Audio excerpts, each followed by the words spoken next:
So we know this goes on all the time. Over here, we've talked about this in some detail, but I put it here for emphasis because I'm going from, where are we? Pain and suffering, to understanding the now and knowing that we have a choice. And after we understand the choice, we go, because we know we can, we go into no mind. And it isn't by getting drunk or taking drugs. We have the problem. We know how our mind works. We make a choice between mind and no mind and try to go as much as possible into no mind, because in no mind, right, we have this thing called revelation, and I'm going to emphasize this in a minute. But once we know how to go in no mind, through meditation, through mystery, through activity, we then get to understand things that we can only understand by going into no mind. This is only a short list. This is a very short list. But I try to pick some of the main things. The gorilla, forgiveness. Forgiving yourself, right? Beauty.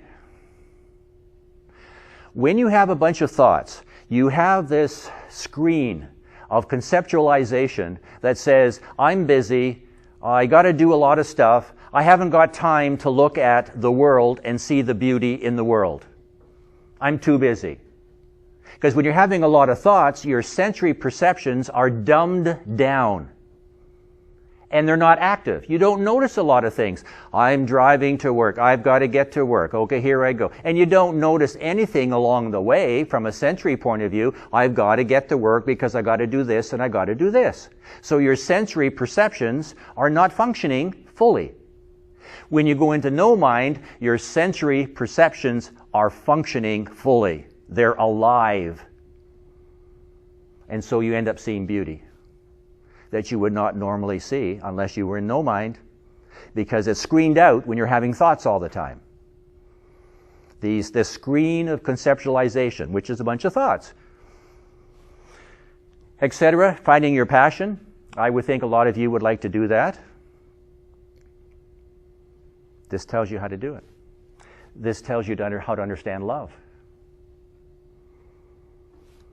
No mind in terms of your sense of self. Who are you anyway? Who are you? What is this entity called you? And why are you here? Because most of us are here for a certain period of time. It may be 10, 20, 30, 40, 50. Let me see, I hope it's 60, 70, 80, 90, because I'm getting pretty close to the top end of that, right? And so we got time to do something. Wouldn't it be nice if the time that you spend doing something is spent on your passion? Wouldn't that be nice? A lot of less stress when you spend a lot of time on your passion, I'll tell you that, instead of trying to find it. You cannot find this when you think all the time. You cannot find this there. You cannot find this there. You cannot find this there. You cannot find this there. And you cannot find this there. It is impossible.